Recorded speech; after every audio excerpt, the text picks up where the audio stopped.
Time now. It's time. Time now. Here we go. For Blues America. It's Blues America time. Blues America time. The blues is a feeling. The blues is life. The blues is stories and legend. The blues is the heart and soul of America. It is our history and national standard. Everything started from the blues. It's time now for Blues America. Blues America, broadcasting coast to coast. Let's talk about the blues, shall we?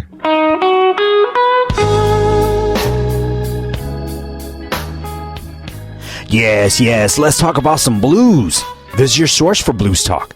A little blues show from Arizona, Blues America. I'm in charge of this mess, your humble host, your blues anchor, the guy behind the blues, Drew Verbis. Here's what you need to know. Blues America broadcasts weekly on the radio, from coast to coast, and worldwide on the streaming podcasts at PRX, iTunes, and online now at bluesamerica.com. The website also features blues junk, like the photo of the week, the blues news, and detailed program information. Contact the show at bluesamerica@gmail.com, like us on Facebook, and follow us on Twitter. Today on Blues America, Chicago bluesman Rockin Johnny, plus the Blues Break, Big Number 1, and later the Way Way Back Blues with Maxwell Street Jimmy Davis from PRX, Public Radio Exchange.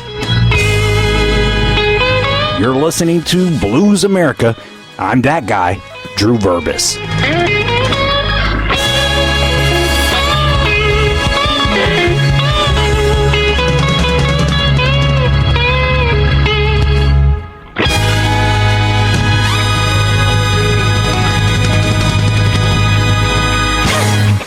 Blues America is recorded and produced at the Chico Chisholm Memorial Studio.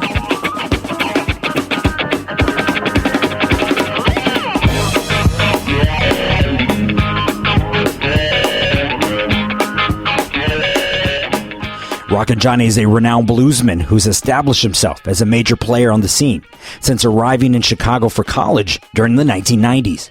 Johnny performed nightly in Chicago's ghetto blues clubs with Eddie Jewtown Burks and the infamous blues singer The Tail Dragger before recording his own material on Delmark Records. The Rockin Johnny Band would later be recognized as Chicago's leading house band for gigs and session work, contributing to dozens of CDs, including Billy Boy Arnold, Little Arthur Duncan, Jimmy Burns, Willie Buck, Paul DeLay, and many more. Johnny's released 6 CDs and toured nationally with the great Sam Lay and the late Pinetop Perkins. Please welcome Rockin Johnny to Blues America.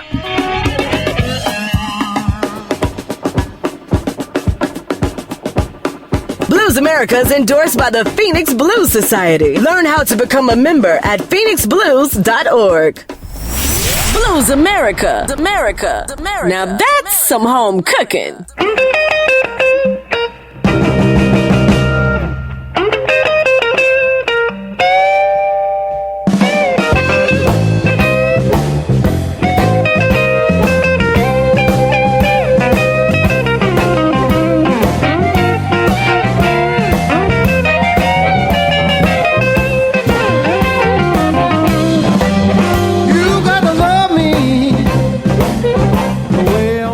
Johnny, thanks so much for being on Blues America. My pleasure, Drew. It's nice to see you again after many years. 15, 16 years or whatever.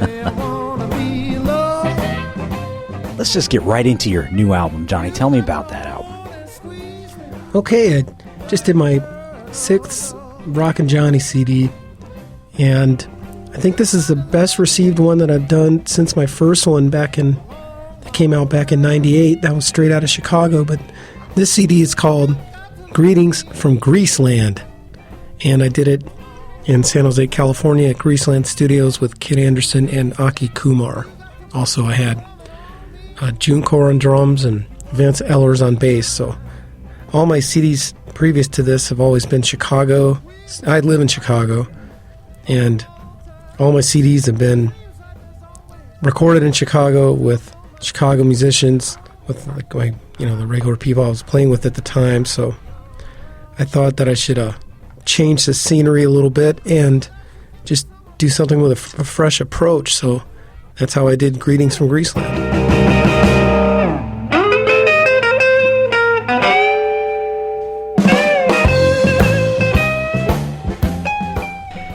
So, Johnny, tell me what's special about Greaseland? Well, it was just real spontaneous, and it's a really good performance, and everyone just ate it for breakfast. They just swaggered through it. I did it in 5 hours, which is my personal best for a CD. That's efficiency, man. What did you find that was different about this studio versus some of the other places you've recorded? Ken Anderson is a great engineer, and there's lots of great engineers in the world, but it's really nice to have a great engineer who's actually a blues head, because deep down, Ken Anderson's really a blues head and knew what I was trying to do, and without me having to explain it. And honestly, I'm not that great at explaining. I'm a guitar player, and a band leader and stuff. I'm not an engineer by any stretch of the imagination. I'm never gonna be. So it's nice to have something that's really simpatico from the beginning. So it's a fun place, and they were excited to play with me. I was excited to play with them. It was a novel and interesting experience for everybody. So they just ate it for breakfast. And I should mention, I got the idea for doing this from way back in like 99 or something. I did a CD with Paul DeLay. It was called DeLay Does Chicago, and it was the same concept. And he'd sort of done everything he could do out in the Pacific Northwest, which is where he was based. And he wanted to do something like new and different to get people to look at him in a new light. So he came to Chicago and did it with Chicago musicians, which was actually me and Kenny Smith and my old bass player at the time, Sho Komiya, who's on my old Delmark CDs. He went back to Japan. He was a great bassist. And that CD did really well for him.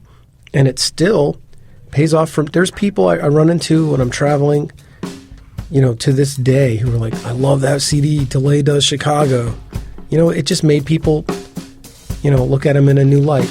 So this CD is kind of I think it's doing the same for me.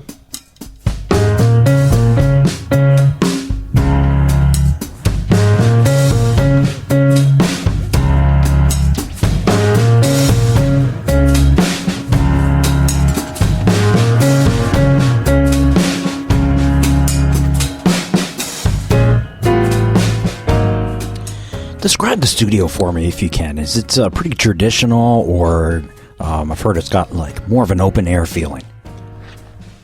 It's kind of a funky studio. It's just a living room. There's hardly any separation. No one wears headphones, which is great. It's really old school. I mean, there's cats walking around. You could hear cars going by outside in the street, and it's just nice. I like being in California and out in the West. It's really nice to break out of the Midwest a little bit, and you walk outside. I mean, this was in December, and you could just walk outside and have a cup of coffee and sit there and soak up the sunshine, and then go back in the studio. I mean, in Chicago is like 10 degrees outside and a mountain of snow. You have to go outside and scrape the ice off your windshield for half an hour first.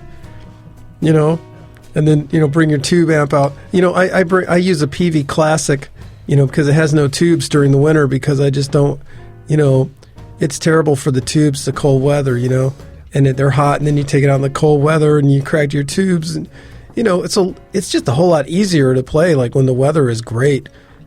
I finally discovered this after, 20 years.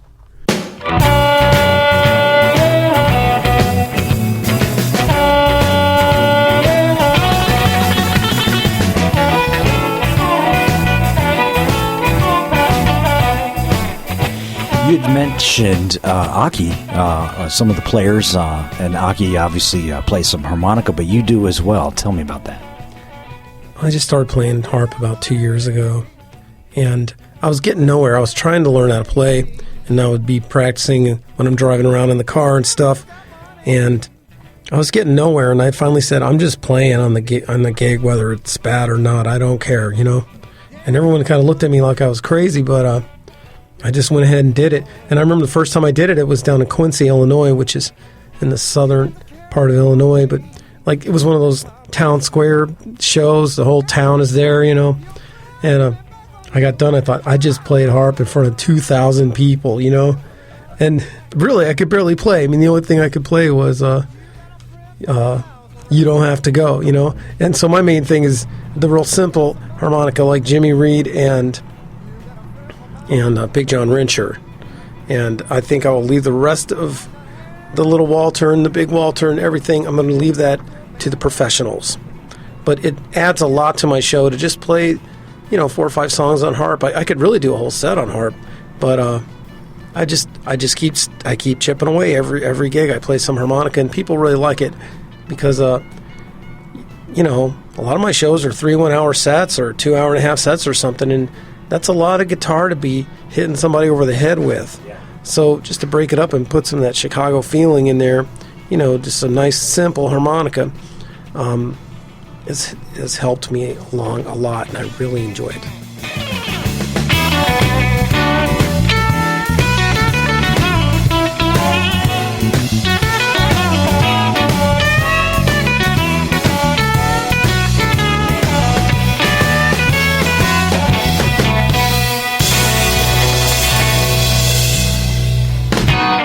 Listening to Blues America. Blues America. Blues America. Damn right. Damn right. We got the blues.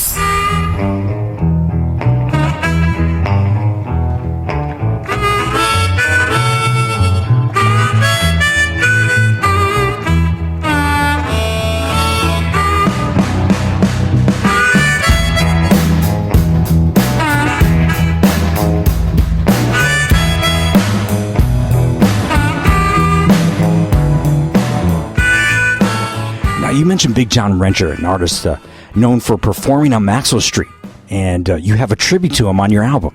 Now, you got to meet a lot of these old blues legends. Was he one of them? I've just been playing that stuff, and he died before I came to Chicago. I missed a lot of people, and I missed a lot of people by about 2 years. 1 year, I missed Eddie Taylor by about 2 years. I think he died in 86. Yeah. I got to Chicago in 88, and I started I wasn't old enough to go to the clubs then, although I started going out around like middle college, about 90 or so, and I still saw a lot of guys. There's still a lot of guys who are alive, but did not get to see Big John, but I just went crazy about that. Yeah, he had one arm. Yeah. Yeah. So none of his there's no like technique with his hands or whatever, you know? Yeah. So it's just a simple playing harmonica. Mm-hmm. But he knew how to put the stuff in the right places.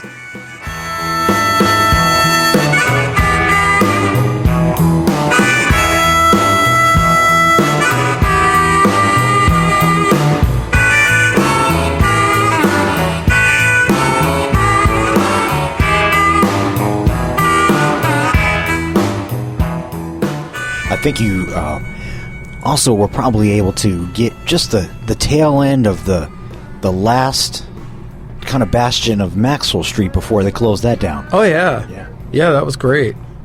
I saw a lot of good guys on Maxwell Street, like Maxwell Street Jimmy Davis. I don't know if you're familiar with...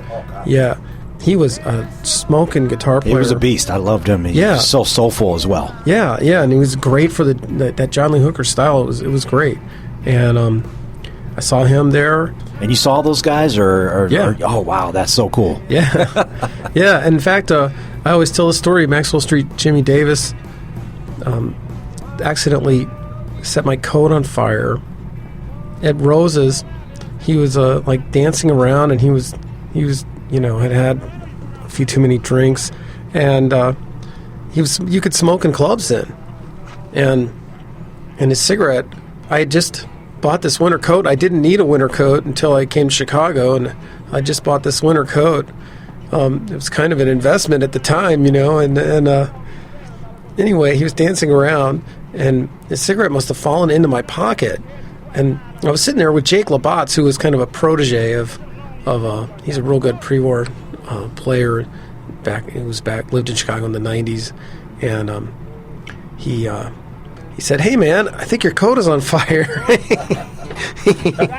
His cigarette had fallen in my pocket and set my coat on fire.